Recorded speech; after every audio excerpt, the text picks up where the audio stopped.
Hallelujah. धन्यवाद परमेश्वर, आज के इस सुंदर संगति में जो मसीह यीशु ने हमें दी है, और इस संगति में तक हम परमेश्वर के वचन से आज के वर्तमान समय के लिए परमेश्वर हमसे क्या कहता है, और हम इस कोरस के साथ हम प्रभु की महिमा करते हुए और वचन में चलेंगे।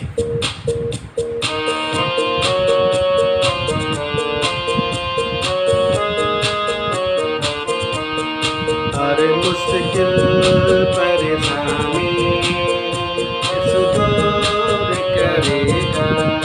हर मुश्किल परेशानी यीशु दूर करेगा। जब भी दुआ मांगो वो जरूर सुनेगा। जब भी दुआ मांगो वो जरूर सुनेगा। हर मुश्किल परेशानी यीशु दूर करेगा। हर मुश्किल परेशानी यीशु दूर करेगा। जिसने जो भी मांगा उसने वही पाया। जिसने जो भी मांगा उसने वही पाया। दरवाजा खटखटाने से, दरवाजा खटखटाने से जरूर खुलेगा। दरवाजा खटखटाने से जरूर खुलेगा। हर मुश्किल परेशानी यीशु दूर करेगा। हर मुश्किल परेशानी यीशु दूर करेगा।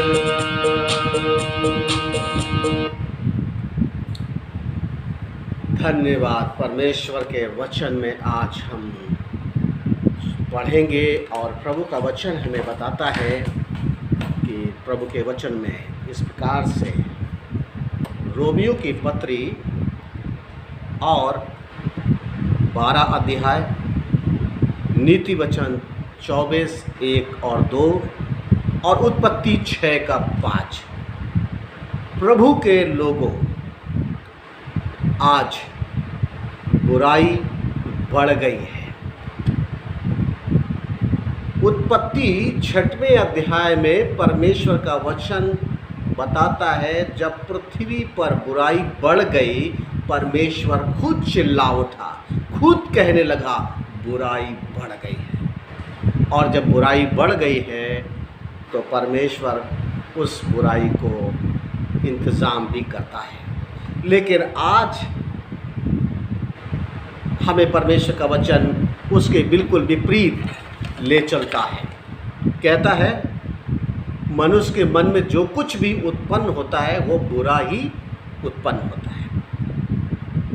रोमियो कहता है बुराई से न हारो, बुराई से लड़ो परंतु हारो नहीं, बल्कि उसे जीतो।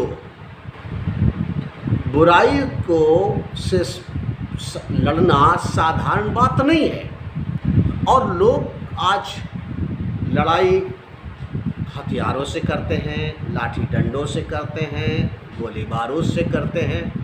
ये लड़ाई के बारे में परमेश्वर का वचन नहीं कहता है।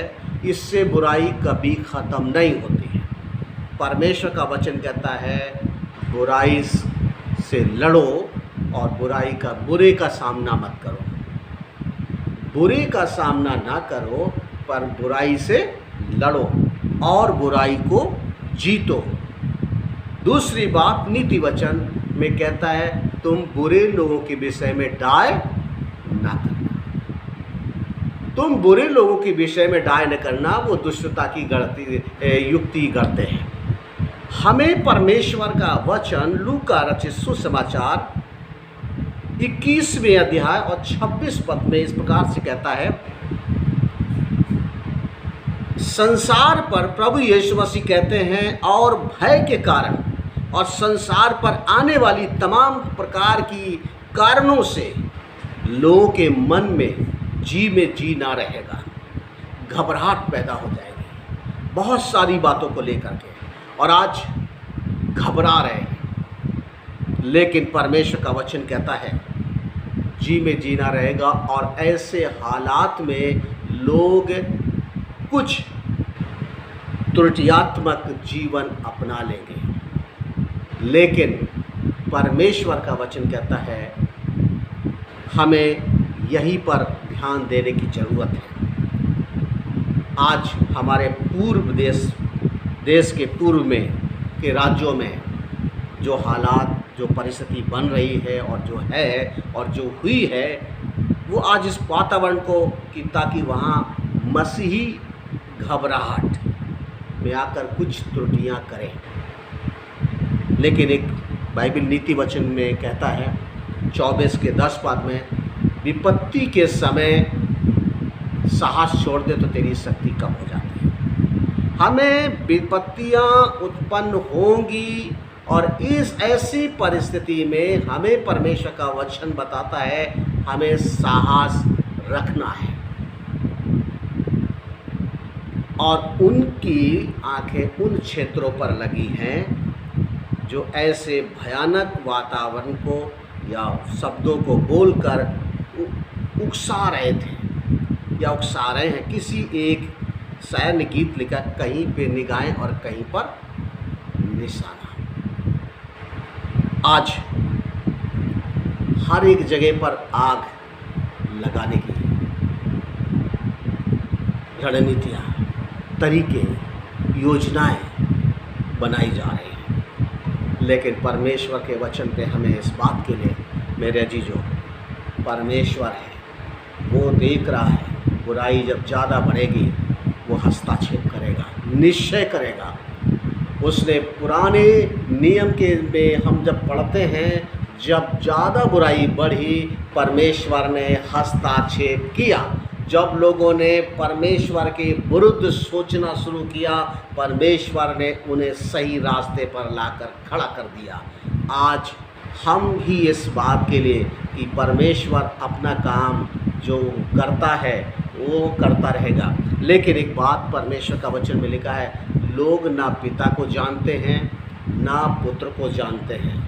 यदि वो पिता को जानते तो पुत्र को भी जानते, और जब पुत्र को जानते तो फिर ये सारी बातें आज इस संसार में नहीं होती। कुरिन्थियों की किताब में 2 अध्याय और 16वें पद में इस प्रकार से परमेश्वर का वचन बताता है कि क्रूस की कथा, क्रूस की कथा, क्रूस नहीं, क्रूस की कथा, क्रूस पर चढ़ाए हुए व्यक्ति के द्वारा से जो निकली वहाँ की क्रूस एक कथा ये है कि क्रूस बुरे लोगों के लिए, जो अपराधियों के लिए, और जो तमाम तरीके से गलत काम करने वालों के क्रूस से दंड दिया जाता था रोमी साम्राज्य के समय में। लेकिन जब यीशु को निर्दोष में दिया गया, उसके बाद से ये परिस्थिति बदल गई। ये क्रूस हमारे लिए एक सिंबल बन गया कि यीशु मसीह क्रूस पर चढ़ाकर हमारे लिए मरा। ना कि हम उस क्रूस की पूजा करते हैं, ना उस क्रूस की हम ऊपर भरोसा करते हैं, लेकिन हम इस बात पर भरोसा करते हैं कि उस पर चढ़ने वाला परमेश्वर हमारा प्रभु है। इसलिए परमेश्वर का वचन में लिखा है वो हमें इन सब परिस्थितियों पर लड़ने की, उन पर जय पाने की शक्ति देता है। यीशु यूहन्ना सुसमाचार कहता है मैंने इन सब को जीता है। यीशु कहते हैं मैंने इन सब को जीता है। जब यीशु ने जीता है और जब यीशु मेरे जीवन में है तो हम भी जीतेंगे, आप भी जीतेंगे। और परमेश्वर के वचन में एक बात और लिखी है 17 के 16-13 पद में, यदि तू बुराई करेगा तो तेरे घर से, जीवन से, परिवार से बुराई कभी ख़त्म नहीं होगी। परमेश्वर हमें चाहता है कि हमारे जीवन में बुराई ना रहे।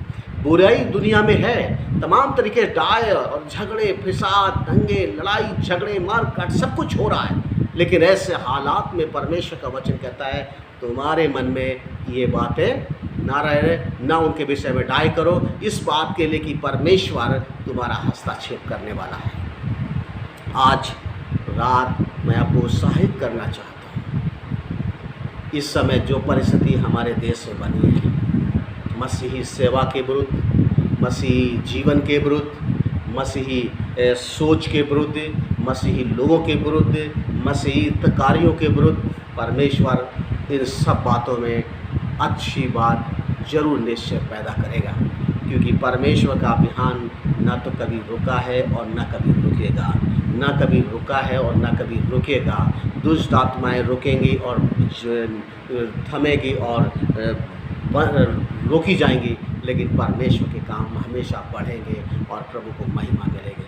आज भी हम परमेश्वर का वचन के मुताबिक, क्योंकि परमेश्वर का वचन हमारी हर समस्या का समाधान है, हमारी हर समस्या का समाधान। जिस तरीके से गीत लिखा और इस गीत में हमारी हर मुश्किल, हर परेशानी, चाहे वो किसी भी प्रकार की हो, क्योंकि परमेश्वर के साथ अगर आप हैं तो यीशु निश्चय उस परिस्थिति को बदलेगा। चाहे आपकी दुर्बलता हो, चाहे आपकी कितनी भी दुष्टता हो, चाहे कितने आपके बुरे लोग हों, कितने भी आपके सताने वाले हों, कितने भी नुकसान पहुंचाने वाले हों, कितने आपके निंदा करने वाले हों, कितनों आपको दुख देने वाले हों, चाहे आपके ऑफिस में हो, चाहे आपके पड़ोस में हो, चाहे आपके घर में हो, चाहे आपके जीवन में हो, चाहे सफ़र में हो, कहीं भी हो, परमेश्वर आपकी उन परिस्थितियों में भी आपके साथ में है, क्योंकि परमेश्वर का वचन कहता है, मैं तुम्हारे साथ, मैं तुम्हें धोखा नहीं दूंगा। दुनिया धोखा देगी, लोग धोखा देंगे, मित्र धोखा देंगे, अपने लोग धोखा देंगे, लेकिन मैं तुम्हें धोखा नहीं दूंगा।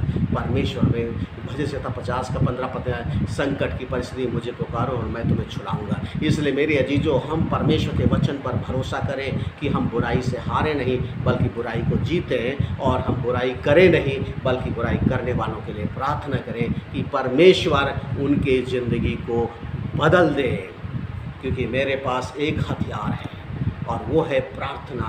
दुनिया के पास तमाम वो चीज़ें हैं जो शरीर को घात करती हैं, लेकिन हमारे पास शरीर को बचाने के लिए भी है और आत्मा को बचाने के लिए वो है शक्ति है जो परमेश्वर ने हमें दी है, प्रार्थना।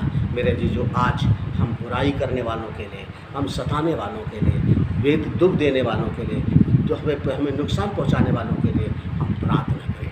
प्रभु निश्चय इसका जवाब देगा। एक बात परमेश्वर के वचन में याकूब कहता है, एक व्यक्ति की प्रार्थना के प्रभाव में, एक व्यक्ति की प्रार्थना के प्रभाव में, एक व्यक्ति की प्रार्थना के प्रभाव में बहुत कुछ हो सकता है, बहुत कुछ हो सकता है। आप दुनिया को बदल सकते हैं। जब 12 लोग प्रार्थना कर रहे थे प्रातःकाल में, और बाइबल बताती वो स्थान हिल गया। और जब 2 लोग वहाँ गीत गा रहे थे और जेल के अंदर पर प्रार्थना कर रहे थे और प्रभु की स्तुति कर रहे थे, जेल की दीवारें गिर गई और सारी परिस्थिति बदल गई। आज परमेश्वर का वचन हमें इस बात के लिए उत्साहित करता है, हम बुराई से हारे नहीं, बुराई से लड़ें और जीतेंगे, निश्चय जीतेंगे, चाहे आपके जीवन में हो, चाहे आपके घर में हो या परिवार में हो। लेकिन अगर करेंगे तो वो हमारे घर में स्थान बना लेगी, और वो फिर जब घर में स्थान बना लेगी और फिर हमारे घर के अंदर वो बुराई अपना काम करेंगे। लेकिन परमेश्वर ही है जो हमें इन बुराई से बचाता है और हमें आगे बढ़ाता है। प्रभु हम सबको बड़ी आशीष दे। हालेलुया। धन्यवाद प्रभु जी, धन्यवाद, धन्यवाद। आज रात प्रभु जी हम धन्यवाद देते हैं आपके वचन के लिए, जिसके द्वारा आज हमें आपने सलाह दी, हमें यीशु की कथा, क्रूस की कथा, जो उसने कहा, आज बुराई बढ़ गई है, आज बुराई बढ़ गई है, और जो कुछ उत्पन्न हो रहा है वो बुरा उत्पन्न हो रहा है, और जो कुछ लोग कर रहे हैं वो सब बुरा कर रहे हैं, क्योंकि ना वो पिता को जान रहे हैं, ना पुत्र को जान रहे हैं, ना परमेश्वर को जानते हैं, ना परमेश्वर की सामर्थ्य को जानते हैं। बस वो इस समय अपनी शक्ति का प्रभाव दिखा रहे हैं, लेकिन परमेश्वर है जो इन सब चीज़ों से निपटना जानता है। इसलिए हम परमेश्वर से प्रार्थना करते हैं, प्रभु आज जब तेरे लोग दुख का सामना कर रहे हैं, प्रभु जी सताव का सामना कर रहे हैं, उनके साथ अत्याचार किए जा रहे हैं, प्रशासनिक अत्याचार किए जा रहे हैं, शासनिक अत्याचार किए जा रहे हैं, राजनीतिक अत्याचार किए जा रहे हैं, सामाजिक अत्याचार किए जा रहे हैं, और शारीरिक अत्याचार किए जा रहे हैं, मानसिक अत्याचार किए जा रहे हैं, बहुत सारी बातें हो रही हैं। प्रभु आप उन्हें शक्ति दीजिए कि वो बुराई को जीत सकें और तेरी महिमा कर सकें। और प्रार्थना करते प्रभु जो आज समय दुर्बलता में है, पीड़ा में है, परेशानी में है, निराशा में है, असफलता में है, प्रभु आप उन्हें आशीषित करिए। इसी समय प्रभु जी जो गरीबी और निराशा में और दुख में, पीड़ा में, वेदना में चल रहे हैं, प्रभु उनको जीवन में आप देखिए और उन्हें उत्तर दीजिए। हम बीमारों के लिए प्रार्थना करते हैं, यीशु मसीह छू ले और उन्हें चंगाई दे, हमारी सेवकाई पे आशीष दे, हमारे सेवाओं पे आशीष दे, हमारे परिवारों पर आशीष दे, हमारे घरों के अंदर प्रभु जी आप रहें, हमारे जीवनों में आप रहें और अपनी महिमा लें। सब कुछ प्रभु यीशु के नाम में। आमीन।